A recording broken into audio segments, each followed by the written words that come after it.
बरसात से मुलाकात यूं ही नहीं होती, धरती को भी तपना पड़ता है और मंजिल को पाने के लिए घुटनों के बल भी चलना पड़ता है। हेलो फ्रेंड्स, मैं अंकित फोकस प्लस स्टडी में आपका स्वागत करता हूं। आज हम लोग संविधान के स्रोत चैप्टर पढ़ेंगे। इस चैप्टर से जितने भी जीके रिलेटिव एग्जाम है, जैसे पुलिस, एसएससी, बैंक, रेलवे, इस चैप्टर से भी क्वेश्चन पूछे जाते हैं। मैंने यहाँ पर वही वही पॉइंट नोट किया है जहां से एग्जाम में क्वेश्चन पूछे गए थे और आगे भी एग्जाम में पूछे जा सकते हैं। सिर्फ मैंने वही यहाँ पर नोट किया है। आप वीडियो को पूरा लास्ट तक देखिएगा। सिर्फ आपको एक समझ ही नहीं होगी, वीडियो देखते देखते आपको याद भी हो जाएगा। अगर वीडियो आपको अच्छा लगेगा तो प्लीज इसे एक बार लाइक, शेयर और सब्सक्राइब जरूर कीजिएगा। चलिए स्टार्ट करते हैं। सबसे पहले हम लोग आते हैं ब्रिटेन की तरफ। जब हमारा संविधान बन रहा था तो हम लोग दूसरे देश के संविधान से कुछ स्रोत लिए थे, अर्थात माफ कीजिएगा, विशेषताओं को लिए थे। उन विशेषताओं को हम लोग किस देश से क्या क्या लिए थे इसे देखेंगे। ब्रिटेन से हम लोग संसदीय शासन, संसदीय विशेषाधिकार, विधि का शासन, एकल नागरिकता, मंत्रिमंडल प्रणाली और द्विसदनवाद। द्विसदनवाद का अर्थ होता है द्विसदनात्मक प्रणाली।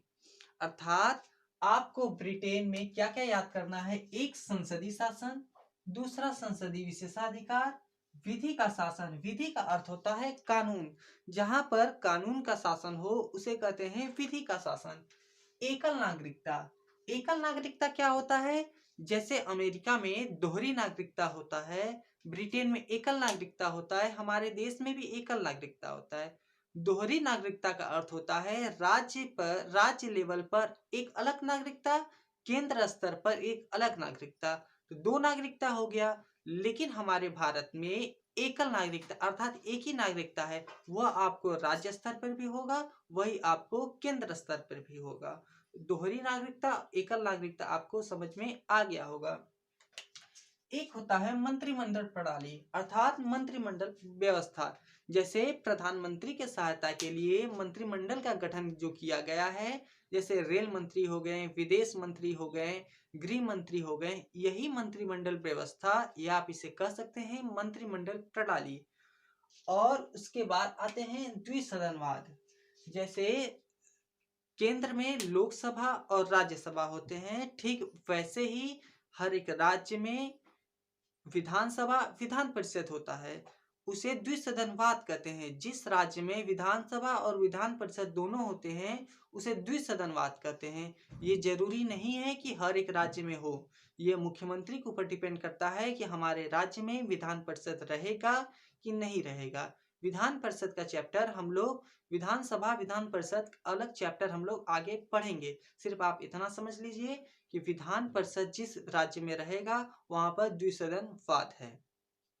तो आप ब्रिटेन से क्या याद कर सकते हैं? जब भी संसदीय शब्द आ जाए आप सीधे ये मान लीजिएगा कि ये ब्रिटेन से लिया गया है। संसदीय शासन, संसदीय विशेषाधिकार, यह क्वेश्चन ना जाने कितने एग्जाम में भी पूछे गए हैं। रेलवे, एसएससी के बहुत से एग्जाम में ये क्वेश्चन पूछे गए हैं कि संसदीय शासन किस देश से लिया गया है? ब्रिटेन से लिया गया है। संसदीय विशेषाधिकार, विधि का शासन, एकल नागरिकता।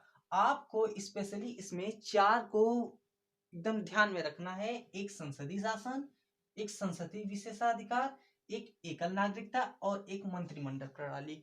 इन चार को आप ब्रिटेन में याद रखिएगा, इसे ब्रिटेन से लिया गया है, इसे आपको याद रखना है। और एग्जाम में इन चारों से क्वेश्चन मैक्सिमम संख्या में बहुत से एग्जाम में पूछे भी गए हैं और आगे भी पूछे जा सकते हैं।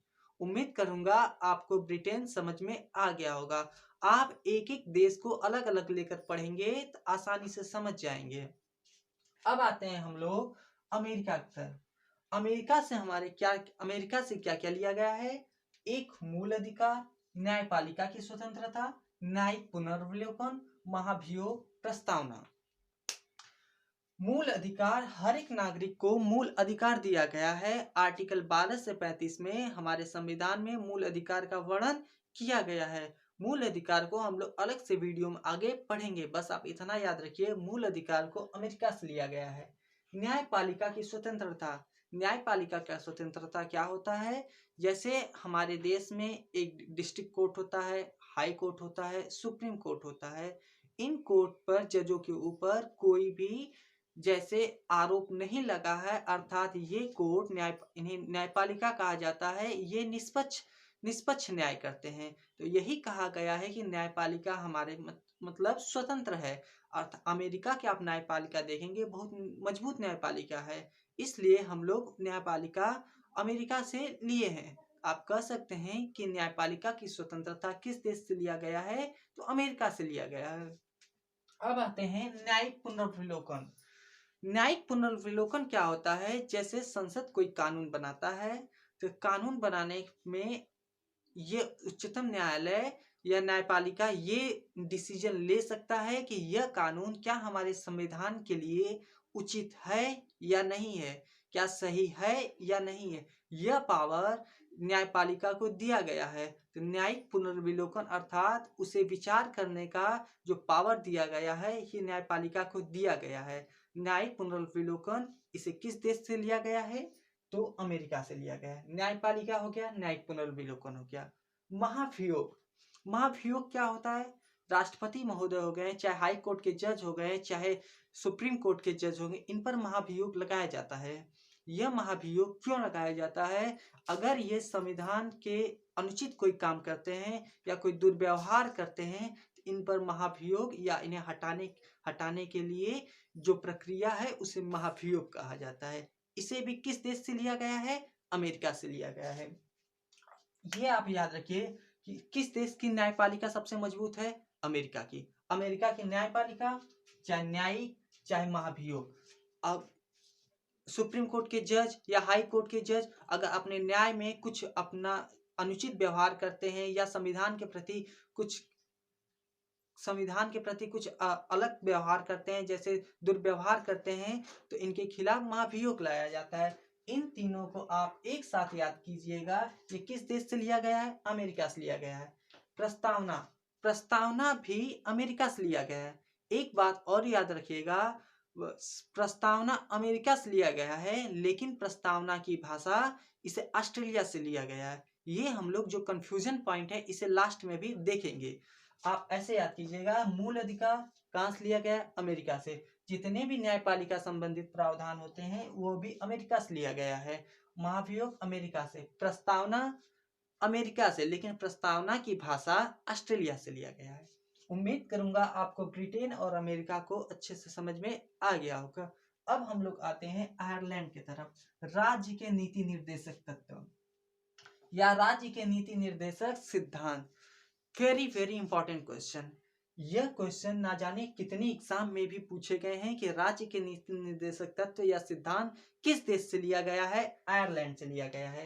राष्ट्रपति के निर्वाचन पद्धति, राष्ट्रपति के जो निर्वाचन की पद्धति है इसे भी किस देश से लिया गया है? आयरलैंड से लिया गया है। राज्यसभा सदस्यों का नामांकन या मनोनयन, इसे किस देश से लिया गया है? आयरलैंड से लिया गया है।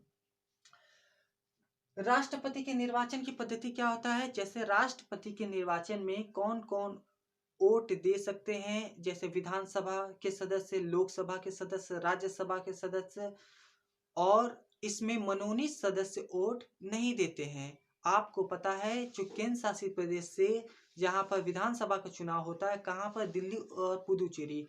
इन राज्यों के सदस्य भी राष्ट्रपति के चुनाव में मत अपना दे सकते हैं। यही राष्ट्रपति के निर्वाचन की पद्धति आयरलैंड से लिया गया है। राज्यसभा सदस्यों का नामांकन, अर्थात राष्ट्रपति महोदय राज्यसभा के 12 सदस्यों को नामांकन मनोनीत कर सकते हैं। यह मनोनयन की प्रक्रिया भी कहाँ से लिया गया है? आयरलैंड से लिया गया है।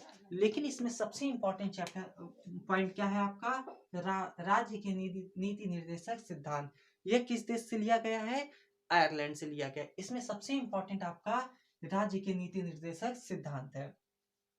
अगर आप अमेरिका देखेंगे तो इसमें मूल अधिकार, न्यायिक पुनर्विलोकन और महाभियोग, इन तीन को आपको अमेरिका से याद रखना है। आयरलैंड से राज्य के नीति निर्देशक सिद्धांत। वेरी वेरी इंपॉर्टेंट क्वेश्चन ये आपका है। अब हम लोग आते हैं कनाडा की तरफ। संघात्मक व्यवस्था और शिष्ट शक्ति केंद्र के पास, अर्थात संघात्मक, संघ का अर्थ होता है केंद्र। जो केंद्रीय व्यवस्था है उसे किस देश से लिया गया है? कनाडा से लिया गया है।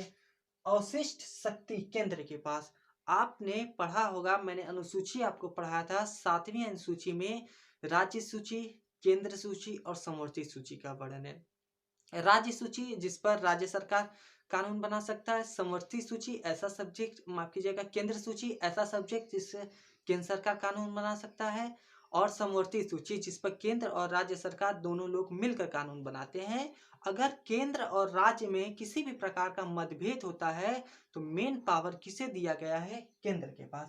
तो यही जो अवशिष्ट शक्ति किसे दिया गया है? केंद्र के पास। कनाडा से आपको दो याद करना है, एक संघात्मक व्यवस्था, एक अवशिष्ट शक्ति केंद्र के पास। अब हम लोग आते हैं ऑस्ट्रेलिया की तरफ। संयुक्त अधिवेशन, देखिए मैंने यहीं पर आपको बताया था प्रस्तावना की भाषा।